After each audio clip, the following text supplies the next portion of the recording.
Every year in the NFL, it's a new team. As far as goals go, we have one.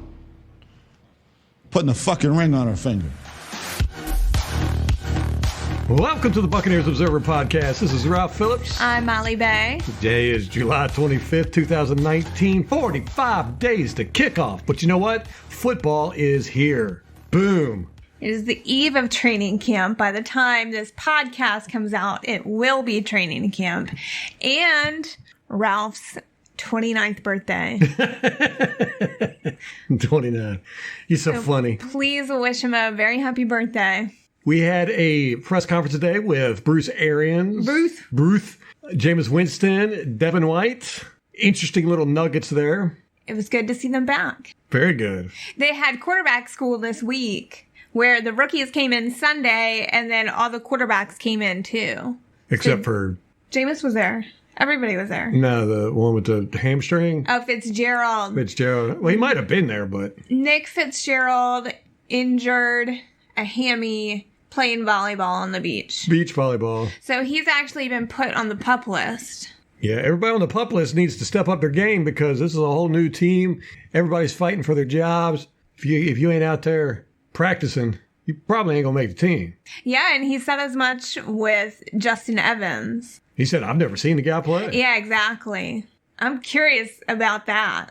I think Justin Evans very well could lose his job. Him and Ryan Smith both. Yeah. Two veteran secondary that we have, besides Vernon Hargreaves. Well, it's a new day. It's a new team, new coach. I don't think he's going to play around with any of this. You earn your job just because you've been there, you know. I think everybody's going to have to earn their job by performing. As it should be. As it should be. Been a long time since we've had that.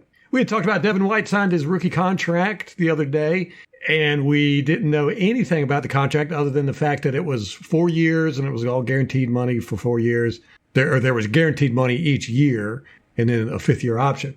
Well, we have the numbers on that. He is now the 9th highest paid player on the team in terms of average salary. It's a contract of 4 years worth $29.315 million with an average annual salary of $7.328 million. The deal, it's all fully guaranteed, including a signing bonus of $19.34 million. This year coming up, White will earn a base salary of $495,000 and a signing bonus of $19 million, while carrying a cap hit of $5.3 million. That's a lot. He's making $19 million this year. Oh yeah, and he's already going out spending that. Really? In his press conference, somebody asked him about Jameis, what he thought about Jameis, and he's like, he's such a hard worker. I called him the other night to use his truck so I could bring some TVs home from the store. I'll buy TVs. I mean, if you've got a big enough TV that you need a truck to move it, you're spending that $19 million. You know, something can't be right with this because it's saying that the 4-year contract is worth $30 million, basically. Uh-huh. That's an average annual salary of $7.3 million. Yeah. And a signing bonus of $20 million? Right. That only leaves $9 million for the next 3 years. I don't know. I don't follow your math. Well, it's saying, all right, it says he's going to get a base salary of $495,000 this year plus his signing bonus of $19.3 million. Well, if he's only getting $29 million in the full contract, that's $20 million gone right there. So that only leaves $9 million for the next 3 years. So maybe he's making $3 million a year. He's got a cap hit of $5.3 million this year. 2019, which is what I said about $5 million. Yeah, they spread out that signing bonus. Yeah. That's the point. But it says here that he's getting the signing bonus this year, $19 million. Anyhow, that's the thing. We'll stick with its $29 million over 4 years. Over 4 years with a fifth-year option in 2023. How about them apples? How about it? Used to, a top 5 draft pick would make a heck of a lot more money. I do like that with the CBA, how the rookies are kind of boxed in with how much they can make, because that would cripple a team, a franchise for years. You know, you get a first, second, third pick in the first round, you end up paying them $100 million contract. They don't perform. That's outrageous. You cut them after 2 years. You're out all that money, and it would hurt teams, man. Never played an NFL snap making $50, $80, $100 million. Ridiculous. It's like a big gamble too on the team's part. Who was that? Jamarcus Russell with Oakland. Geez. He just robbed them blind, didn't do nothing. Probably one of the biggest busts in NFL history if you look at money and all that crap. At this point, we've got $2.2 million left of the salary cap. Yeesh, man, we're going to have to get rid of spend. people. That's why I say, man, I would be totally surprised if we keep JPP. I mean, somebody with big contracts got to go. They put him on the NFI list, too. So that's a non-football injury. I saw you had brought up, you were saying that we might not have to pay him if we put him on the NFI. And I've seen a couple other people say that, but it would go into basically legal fights. Yeah, that's what I gathered. I think Tampa Bay Trey was talking about it, too. Because you can not pay them if they got injured off the field, not have anything to do with football, and it was something that they did to injure themselves basically out of negligence. Right. But this wasn't, he got into a car wreck, although it was by himself. Yeah. It would be up in the air. So, but anyhow, I mean, $2 million is not enough, and we're going to want to sign some free agents once teams start cutting everybody. We need to get up to about $10 million. Wow, that's a lot. Yeah, well, these free agents ain't going to be cheap. And so what kind of free agent do you think we'll be looking for? Well, we could possibly go with a right guard. It wouldn't hurt to get some more defensive linemen or edge rushers. Maybe they'll be looking at, I think it all depends on who comes available, and if the coaching staff thinks they fit, we could use some people in the secondary. Really, the only positions that we're not hurting at is quarterback, running back. I know a lot of people disagree with that, but I think we got a good stable of running backs. Wide receiver and tight end. Cameron Brate could be on the chopping block. That's a big. He's getting $7 million this year. Yeah, I don't think we can cut him at this point, but I think we can trade him. Right. I think we get a good trade for him. Not that I want to. I don't want anybody to leave. I don't want JPP to leave. But there's no way we can go into this part of the season when teams start cutting guys with only $2 million. There's no way. We ain't gonna be able to go shopping. We ain't gonna be able to get nobody. Well, they couldn't do it during free agency either. BA was sitting on his boat twiddling his thumbs. Riding his golf cart on his boat. Yeah. Drinking his bourbon. We had a couple people tweet at us with them wearing their hats. I loved it. Yeah, so it was awesome. The Kangol hats that they got with the crew package for being season ticket holders. You know what I always think of when I see the word Kangol? I think of Kegels. Really? And I'm like, I don't want to say the wrong one. I have to think about it for a second. I think Kankles. Yeah. It's an unfortunate name. I wonder why it's called the Kangol. That would be something to look up. Where did the name originate from? Jameis Winston gave his press conference today, too. He seemed much more affable and enjoying himself. Yeah, he did look really lighthearted. And he got up to the podium, and they didn't say a thing. The media, nobody asked him any questions. He gets up there, and he's like, how y'all doing? And nobody says anything. And then he kind of gets on him a little bit. Well, how are you guys doing? He's like pumping up the crowd. Yeah, exactly. Oh, Buccaneers media, you guys.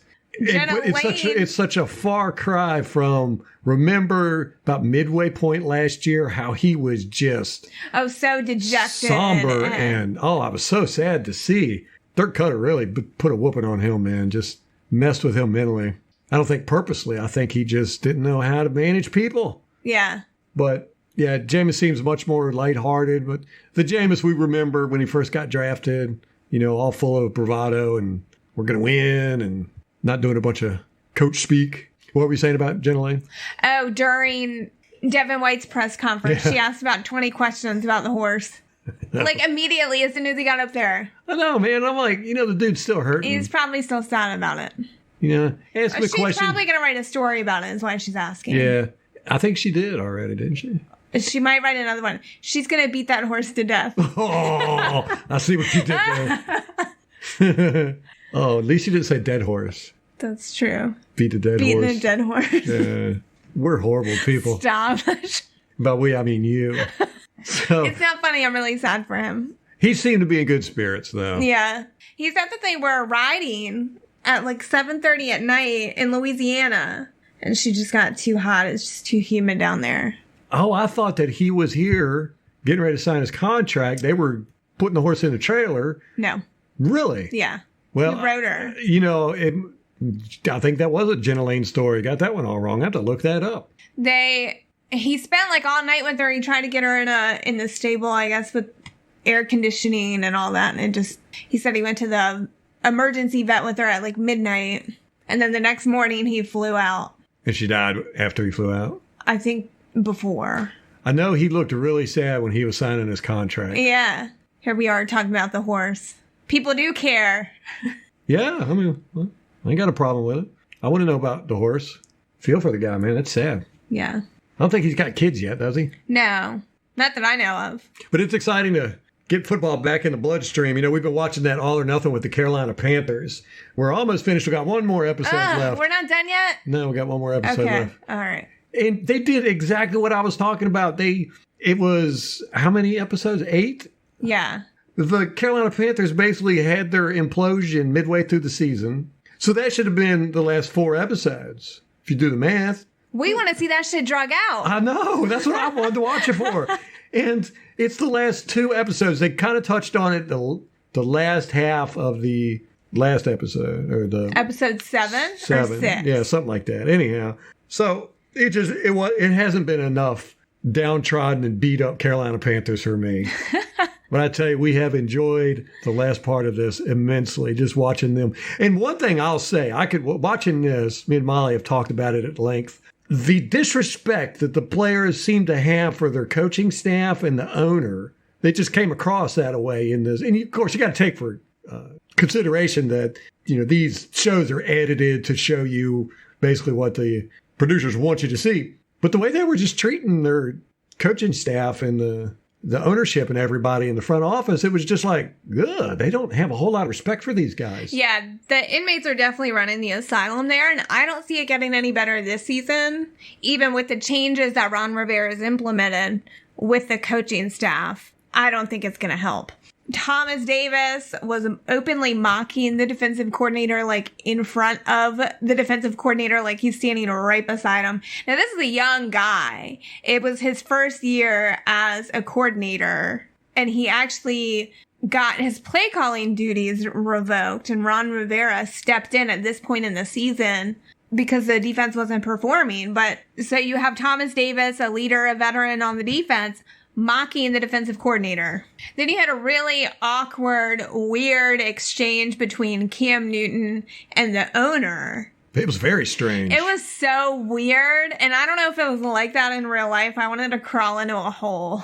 You're talking about when he came over to the bench? And yeah, they're all sitting on a bench during practice, and I guess the owner's out there, and Cam's like flagging down the owner, telling him to come over there. And the owner was like, "You're telling me I need to come over there?" And so they kind of meet in the middle, and Cam's like, "You're a successful guy. Why don't you give us a pep talk?" Like, it was. And you felt like Cam was being sarcastic to the guy. Why don't you come over and give us some words of encouragement? Well, I almost got a sense that he was like playing it up for the cameras. Because I don't know.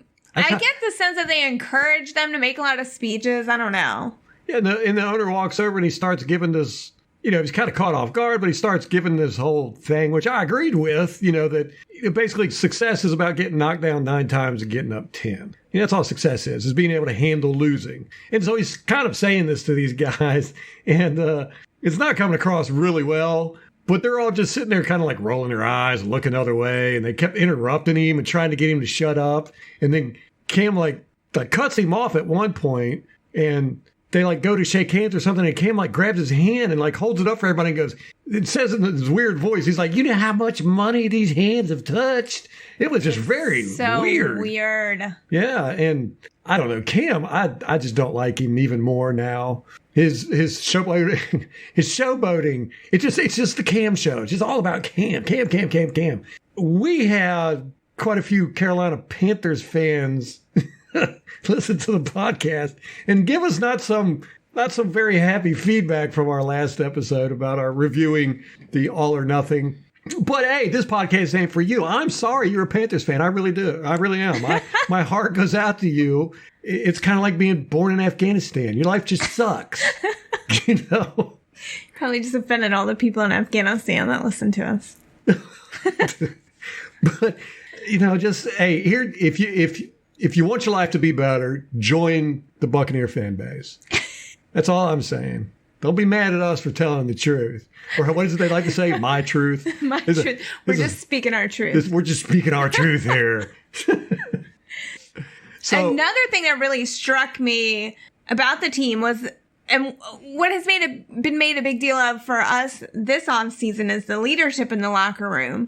And in the Panthers locker room, they had a couple instances where the veterans were going to the young players and trying to like coach them up and help them. And the rookie or the young guys were taking offense to it. Getting all upset. Oh my gosh. And basically telling them to F off. You know? Getting real salty about it. One of them was Devin Funchess, which he's not a rookie. I mean, he's been there for 4 years or something, but he had a case of the drops last season. Or that's what the show made it out to be. I'm sure he caught something. Yeah, I mean, that game in Detroit was really bad, but Cam tried to come to him and talk to him, and he got real pissy about it too. And to me, it goes back to what we said in the last episode, that everything just felt really insincere about the team, about the leadership. And I think that's what you get when your leaders are insincere and they try to lead. You don't get anyone to follow you like that. And Jenna Lane had a great response to Tony Dungy today on Twitter, which was something to this effect. It was something totally unrelated, but she said, I think the key is also coaching authentically. From what I've seen / who I've talked to, players are pretty good at discerning a coach or teammate trying to be someone they're not. Easy way to lose respect versus sticking to your core principles as a human being. So she really touched on it too, and that's the sense that I got from watching the All or Nothing. And I think that's one of the issues with Gerald McCoy, and he's going to... Here we go. 22 minutes in. Hey, how can you tell a Bucs fan? Give him 22 minutes, so bring up Gerald McCoy. He took on the mantle of leadership with the Buccaneers defense and basically the whole team. I mean, he talked about it every year. He was the leader. He's going to put the team on his back and all this. And he just wasn't a leader. He wouldn't get involved in the group breakdowns. He was always standing off to the side. When guys were celebrating, he usually wasn't around. It just wasn't that leadership material, but yet he was claiming that he was a leader. And I think it just didn't sit right with people. So I think going to the Panthers was probably the best place for him, because it seems like they're all like that over there. Yeah. They all like to dress fancy, talk crap, and then when things don't work out their way, they pout, which that's Cam Newton. I used to love that about him. It was the quickest way to tell when they were in the shit was Cam Newton would be sitting on the sideline with his head covered by a towel. So immature. I loved it. I loved every time I saw that. He got so much criticism for it, and he stopped. He still has a towel on his head, though. Yeah, he had the one good year. I think it was 2016. 2015, sometime. Super Bowl. Yeah, where he really controlled his emotions and started playing calm and relaxed and all that. Did well. I'm glad to see that he's back to his mopey, emotional self. And those outfits, man, I don't get it at all. See, I do think that he's kind of a goober, but I wouldn't say that he was the problem in the locker room. I'm going to say he is just because I don't like him. It has no basis in reality or facts. It's just the more piling on I could do to Cam Newton, the better. Yeah. That's not to say that I like him. He did show some good attributes of a quarterback. His arm was definitely an issue in the season, and part of the reason that they were losing. Well, a lot of the reason they were losing. Yeah, he was throwing crap in the dirt. Yeah. But how about Greg Olsen? We talked about Greg Olsen. He just seems like the kind of guy that people don't like. Yeah. We were talking about later. He's the kind of guy that you're like having a party at your house and you tell everybody else not to talk about it so that he doesn't find out. And come to. Right. Because he's the kind of guy that would just show up without being invited. Yeah. But they had him coaching his son. I don't know if it was... his son was like 6 or 7 years old. No, he was smaller. He was like 4. Yeah, he's out there with his son throwing football, and there was a couple other little kids out there too. I don't know if it was organized. It was a flag football league. Was it flag? Okay. Yeah. He was just yelling at these guys, and I mean, just being the biggest jerk, And they're small children. Yeah, he's like, "This is serious. This ain't supposed to be fun." I'm like, "They're fucking children. No, it's supposed to be fun." Right there, I'm big into parenting, and I hate parenting like that. So I'm like, Greg Olsen, get out of here. I hope he stays with the team forever. Because I think he's a cancer. I think he's kind of socially awkward and he's a jerk to his kids. So keep him in their locker room. Fits right in. Ron Rivera starts trying to get involved, kind of bring the team back towards the end of the season. After he chewed them out, man, he walked into that auditorium and just cussed those guys out. Yeah. That was great. That was the defensive team meeting. I think that's when they knew that they were in for some shit. And he started firing coaches, and then he started taking over the defense. Again, he was like working with the defensive coordinator. He's like, oh, we're going to go through together. And then he's like sitting in the back of the meeting room, like nothing worse than your boss hovering over you while you're trying to do your job. And then he's meeting with Washington. He meets with Washington after these press conferences or the team meetings with the defense and like critiques him on his performance. It was weird. Then while Rivera's sitting in the back of the meeting room watching the defensive coordinator do his meeting with the players, the defensive coordinator calls players up to have them break down game film. It was very strange. It was like, I don't know. It's like something you would see in a high school where the principal comes in and sits in the back and the teacher gets the students to come up and give book reports. Yeah. To prove, look, I am teaching them something. Very strange. It just seemed like the whole team kind of got away from Ron Rivera, and by the time he figured it out, it was too late. That's not going to happen with us. Arians has got these guys on like that. But, I was watching the press conference, and I was so happy because a lot of the stuff he was saying in the press conference, me and Molly have been saying on the podcast since the day we found out he was going to be the head coach. Like, we're going to a 3-4. I mean, we were by far the first ones to say, immediately we were like, oh, we're going to a 3-4 as soon as he hired Bowles. Everybody else was like, I don't know, and all that. But he was saying, Arians said today that Tampa Bay fans are used to seeing a 4-man front, just rushing with 4 up front. He said you're not going to get that anymore. It's going to be something like you've never seen before. And that's almost exactly like what we've been saying on this podcast for months now. He talked about how they're going to be tackling at training camp this year. No more of this half tackling crap. We called that months ago too. He talked about Noah Spence, how Noah Spence has really impressed him and all that. We've been talking Noah Spence since basically the day we found out Bowles was going to be the defensive coordinator. We were like, he's perfect for that defense. So we're just saying that we are like Bruce Arians. We're getting in his head. That's right. We're getting in Bruce Arians. Hey, you got to take them when you can get them, and take these wins when you can. These are wins for us, the way I look at it. We were right those 3 times. That's right. Just ignore all the other times. When have we been wrong? We're never wrong. Oh, I know. I can think of a few off the You top hush of your my mouth. head. Hush your mouth. I won't say it. We talked about the Carolina Panthers, so I think it's only fitting that we talk about some of our other division rivals. Michael Thomas is holding out of training camp. He wants a big contract from the Saints. And they've been in negotiations, but he didn't get the contract that he wanted. So he's not showing up till he gets his contract. Adds music to my ears. I love to hear when teams have issues like this. And that's a pretty big issue. He's their main receiver. Oh, yeah. Which, everybody's like, oh, he's so awesome. I don't think he's all that great. He's just... Drew Brees makes him look good. Right, Drew Brees makes everybody look great. Remember that tight end they had that went to Seattle? Jimmy Graham? Yeah, what did he do? Nothing. He was okay. After like 3 years at Seattle, he finally had a decent year. But, Drew Brees is kind of like Peyton Manning and Tom Brady, and they'll make anybody look good. They raise everybody else's game. That's how good they are. And that's what great players do. They make everybody else good. Michael Thomas isn't that impressive to me. Look at the long string of receivers New Orleans has had since Drew Brees has been there. And every year they're like, oh, this is the best receiver, whatever. And then he goes to another team. You never hear from him again. Yeah. So, yes, I hope Michael Thomas holds out until the day before training camp. It becomes an issue for New Orleans Saints the whole time. It's a distraction. And then he comes in, he plays like crap, and Drew Brees breaks his leg. Drew Brees breaks Drew Brees' leg. Oh, okay. Well, he can break Michael Thomas' leg, too. I don't care. Just want to see some legs get broken on the Saints. We shouldn't be wishing for injuries. I know. Remember when they had the bounty gate with their defensive coordinator that was Greg Williams. I can't believe he's still out a coach. He's a good coach, though. So. Where's he at now? Is it the Jets? It was the Browns, I think. He just kind of hops from team to team. He has been recently. The Jets. defensive coordinator. All right. He's kind of like Rob Ryan. Like, he just goes from team to team to team. Except better than Rob Ryan. Rob Ryan was horrible. He was on Hard Knocks. That was weird. Or not Hard Knocks, All or Nothing, when they went to the London game.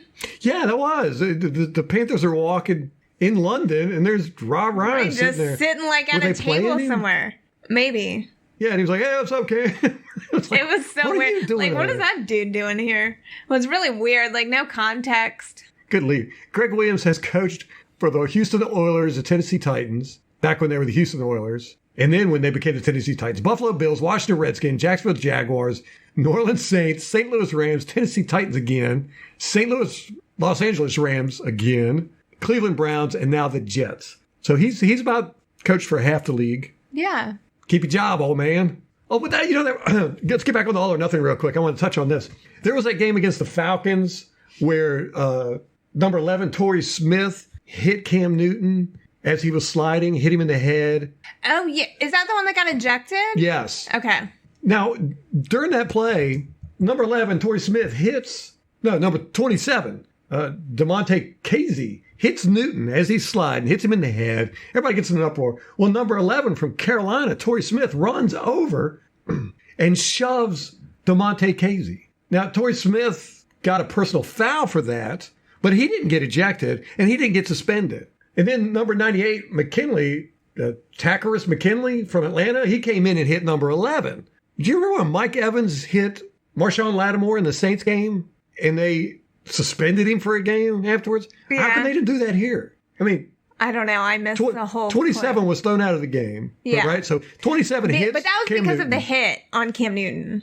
Right. But then the other guy comes in, number 11, Torrey Smith, and hits I think it's 27. more when there's a fight between two guys and they're throwing blows and one retaliates. That's when they'll eject both. But I think the one guy only got ejected because of the hit on Cam Newton, not because of the fight with the other guy. Right. I can understand. He gets ejected. But why wasn't Torrey Smith ejected for hitting 27 DeMonte Casey? It's just like when Evans came over and shoved Lattimore.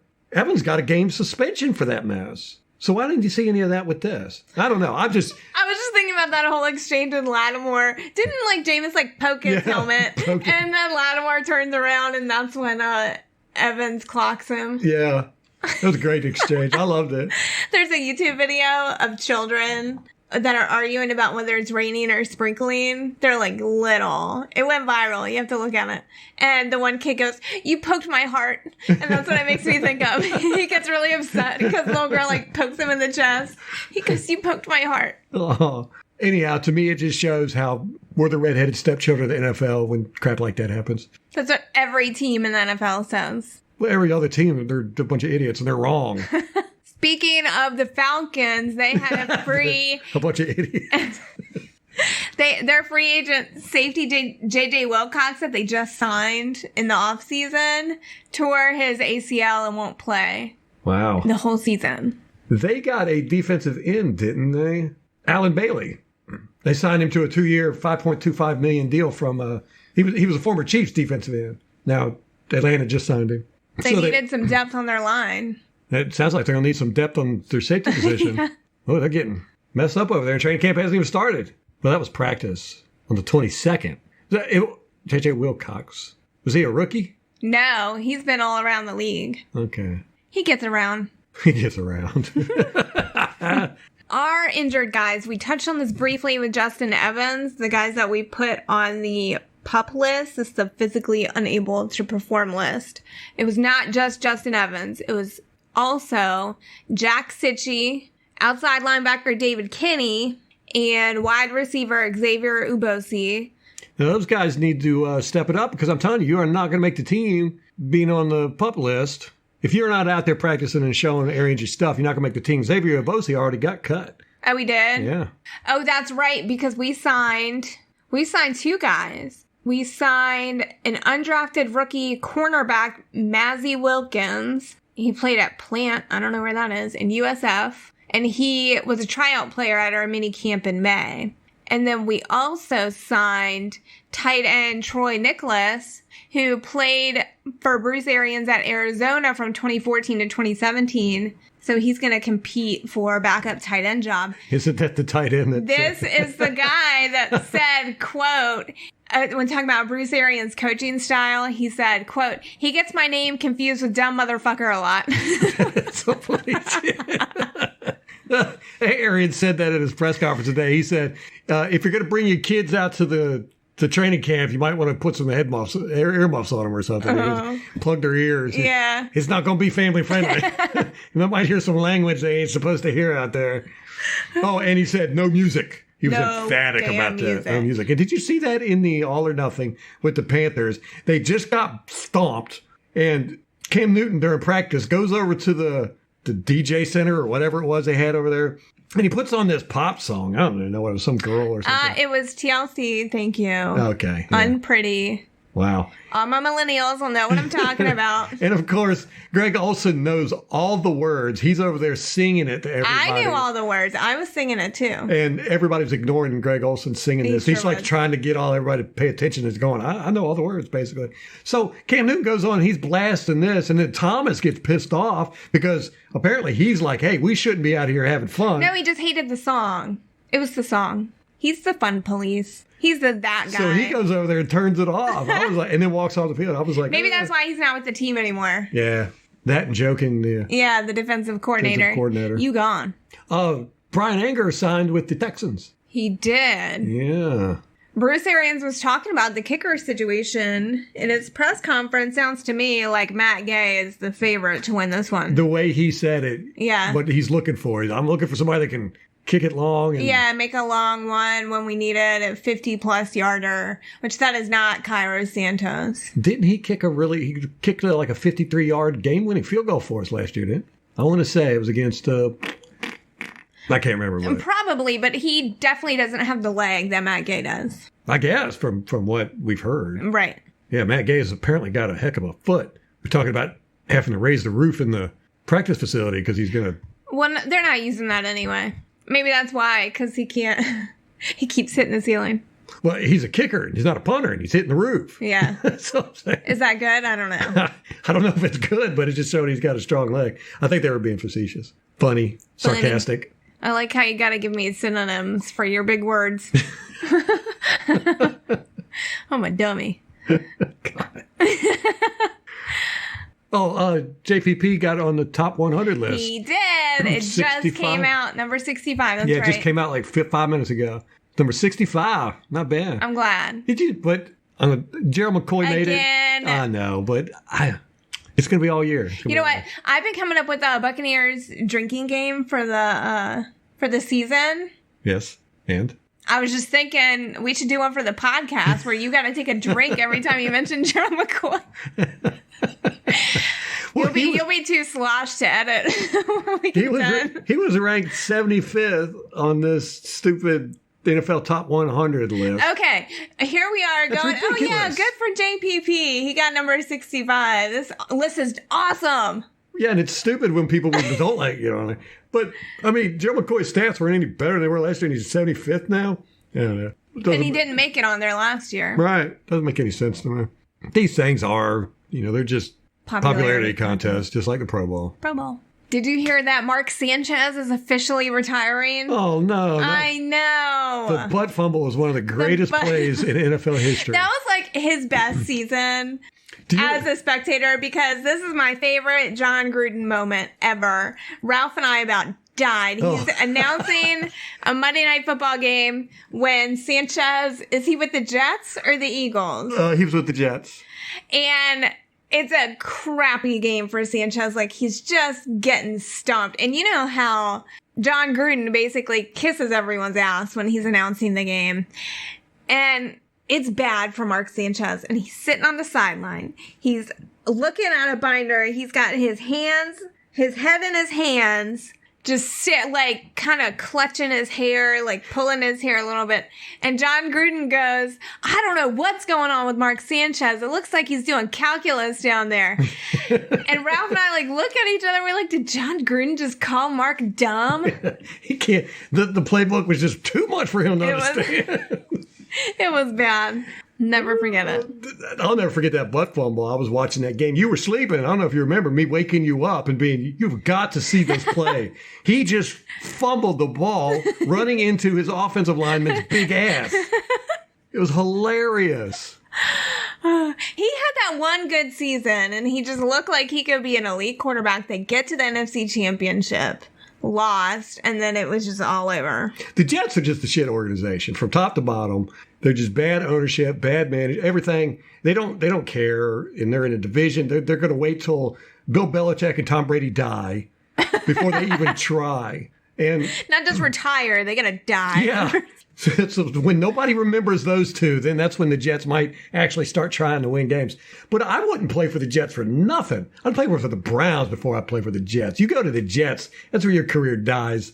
I can't think of anybody that's really come from the Jets that has done anything. You know, poor Todd Bowles, he goes there and just gets dumped on for, what was he there, 4 years? And, you know, I mean, he's a pretty good coach, but just, it was just horrible for him. But Sanchez had stood no chance. And then by the time he left the Jets, he was ruined. Yeah. But yeah, the Jets are just a bad organization. Oh, they're right. I think if you rank, like, as far as organizations are concerned, Miami's up there too with the bad organization, ownership, and all that good stuff, front office. But Jets are just, I don't know, man. They're a special kind of bad. Do you think they're like the redheaded stepchild of New York City? Because they have the Giants, too. Yeah. They like that attitude of being They're like the working class team. We're the blue-collar New York team. They're the bargain bin Pittsburgh Steelers. And they've had some good players on their team, but hey. Speaking of Pittsburgh Steelers, in BA's press conference today, remember during our Quarterback Whisperer podcast, he was talking about Lou Gehrig and the other guy, Wally Pippen? Yeah, we'll go with that. Okay. And that Wally was the starter. He got hurt. Lou Gehrig comes in. Wally didn't start another game. Right. Yeah, Lou Gehrig never missed a game for like 19 years or some crap like that. Right. He just totally took his job. Nobody's ever heard of Pippen. Right. And, Lou Gehrig is a household name. So BA likes to tell the story to his players, just basically to saying, don't get hurt. Someone's going to take your job. Don't get hurt. Someone's going to take your job, and be prepared to take somebody's job. Yeah. He said that in his press conference today that, the most valuable player on the team is the guy that's ready to fill in for the guy that gets hurt. So he also said he needs to come up with a new story because no one knows who Lou Gehrig is. All these young guys have not a clue who he's talking about. The whippersnappers. Get off my lawn. Let's do some media bashing here. Tampa Bay Times, you still suck. Okay. John Romano. Oh, was he the editor? One of the editors? No, I think he's just a sports columnist, but he wrote an article. Here's the title. You tell me if you notice anything. It's a time of hope in the NFL, but do the Bucs deserve it? No, because Betteridge's law of headlines. Betteridge's law of headlines. What are with these guys? They're just lazy, man. Yeah, he goes on to basically say, no, the Bucs don't deserve it.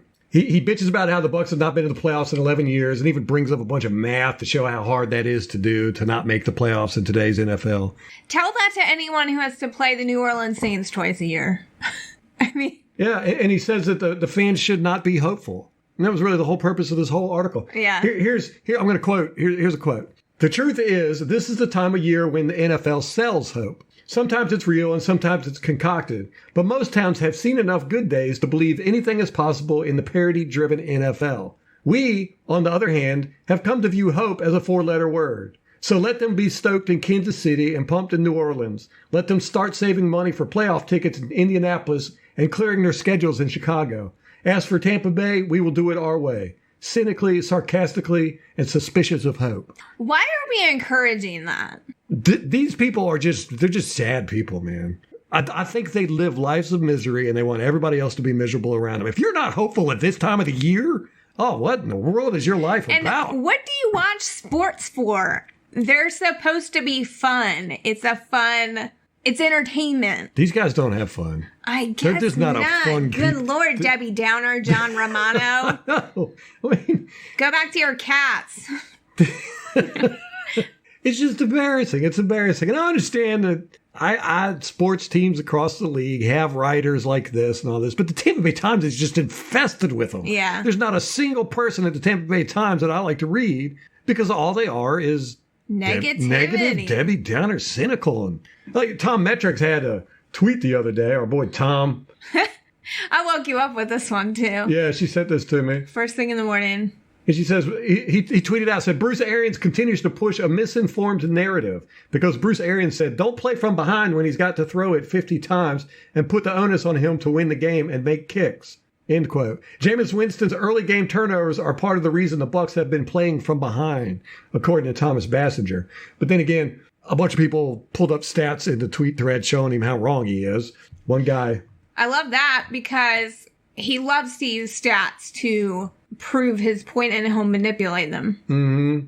Yeah, in 2016, Jameis Winston had 11 interceptions in the first half and 7 interceptions in the second half all year. Other than that, the rest of the seasons, he's been more interceptions in the second half than the first half. So Tom Metrics doesn't know what the hell he's talking about, and he's just a jerk off anyhow. So it's like these guys feel like it's their job to just crap all over the team so that when the team does bad, they can sit there and go, see, I told you. Right, they're hedging their bets. They're hedging their bets. You'll never see them put themselves out there and go, this is going to be a spectacular year. Well, they did with Lovey. And see how that worked out for them.